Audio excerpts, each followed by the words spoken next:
De grands moyens sont déployés. La voie terrestre étant dangereuse, minée souvent par des engins explosifs. Le président de la commission électorale a atterri à Arbinda, plus de 360 km de la capitale dans le Sahel, à bord d'un hélicoptère militaire. Il a rendez-vous avec les villageois. Le maire de Arbinda, se sentant menacé, a fui et vit à Ouagadougou depuis des mois. Il est venu avec l'équipe de la commission électorale. J'ai quitté la commune il y a 3 à 5 mois de cela. Et je reviens aujourd'hui avec le président de la CENI pour lancer cette opération. C'est un sentiment de joie, d'encouragement auprès de ma population.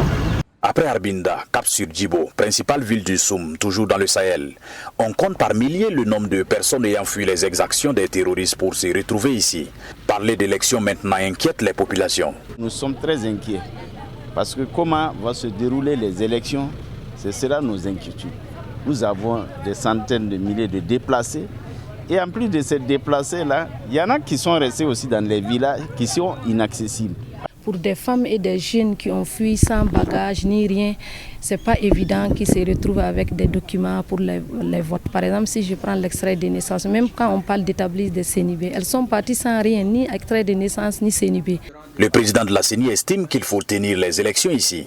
Il faut que les votes se passent pour que les pouvoirs publics et les pouvoirs élus au niveau du Sahel puissent se perpétrer pour permettre de mieux représenter les populations. Que ce soit à Arbinda ou encore ici à Djibo, les autorités burkinabées disent être décidées à ce que les élections de 2020 se tiennent, même si ces zones sont touchées par le terrorisme. Le Sahel ne doit pas se détacher du reste du Burkina, a annoncé le président de la Commission électorale nationale indépendante. Lamine Traoré pour VOA Afrique, Djibo.